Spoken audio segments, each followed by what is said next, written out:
एक स्त्री को हमेशा अपने पिता के संरक्षण में ही रहना चाहिए।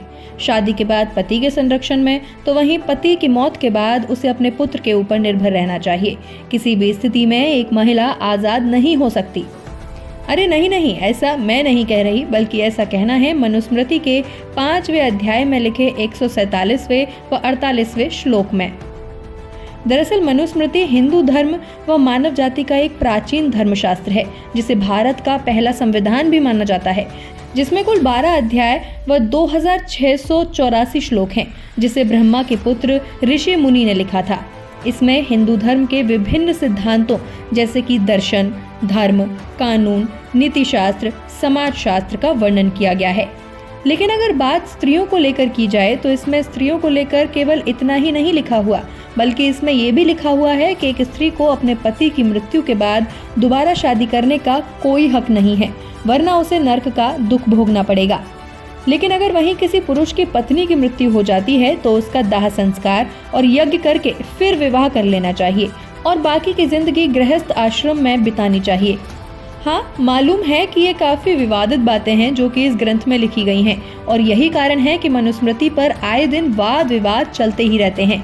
लेकिन स्त्रियों को लेकर ये भी कहा गया है, यत्र नार्यस्ते पूज्यन्ते रमन्ते तत्र देवताः, यत्रे तास्तु न पूज्यन्ते सर्वास्तत्रा फला क्रियानः। अर्थात जहाँ स्त्रियों का आदर किया जाता है वहाँ देवताओं का वास होता है, और जहाँ इनका अनादर होता है वहाँ सब कार्य निष्फल हो जाते हैं।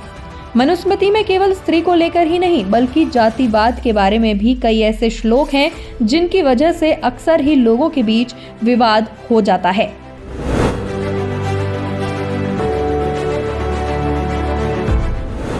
मनुस्मृति के अनुसार देखा जाए तो इसमें लिखा गया है कि मनुष्य की रचना ब्रह्मा के विभिन्न अंगों से हुई है। ब्राह्मणों की उत्पत्ति ब्रह्मा के मुख से, क्षत्रियों की भुजाओं से, वैश्यों की जंघाओं से और शूद्रों की उत्पत्ति ब्रह्मा के पैरों से हुई है, जिसमें उन्होंने उनके लिए अलग अलग जातियों के हिसाब से अलग अलग कार्यों की भी व्यवस्था बनाई है।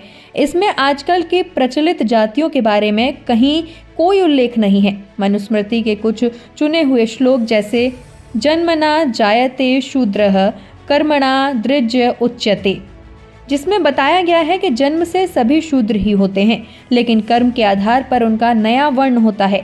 इसके अलावा धर्म के 10 लक्षणों के बारे में भी मनुस्मृति में बताया गया है। इसमें दिए गए एक श्लोक में लिखा गया है, धृति क्षमा दमोस्तेय शौच इंद्रिय निग्रह, यानी धर्म के 10 लक्षण हैं। पहला धृति यानी कि धैर्य, क्षमा यानी माफ करना, दम मन को अधर्म से हटाकर धर्म में लगाना, अस्तेय चोरी न करना, शौच सफाई, इंद्रिय निग्रह घी, बुद्धि, विद्या सत्य व आक्रोश यानी क्रोध न करना।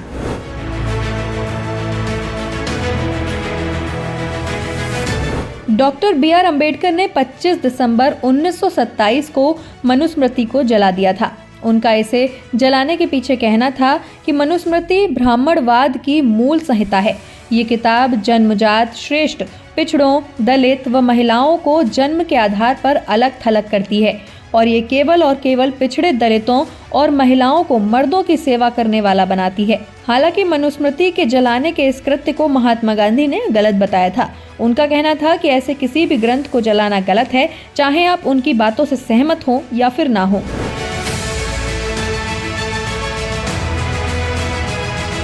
अगर मनुस्मृति की सबसे आपत्तिजनक पहलू की बात की जाए तो वो ये है कि इसके अध्याय 10 के श्लोक संख्या 11 से 50 के बीच समस्त द्विज को छोड़कर समस्त हिंदू जाति को नाजायज संतान बताया गया है, और इसके 2 प्रकार भी बताए हैं। पहला अनुलोम संतान, जिसका मतलब है वो संतान जो कि उच्च वर्णीय पुरुष का निम्न वर्णीय महिला से संभोग होने पर उत्पन्न होती है, और दूसरी है प्रतिलोम संतान, जो कि उच्च वर्णीय महिला का निम्न वर्णीय पुरुष से संभोग करने पर उत्पन्न होती है।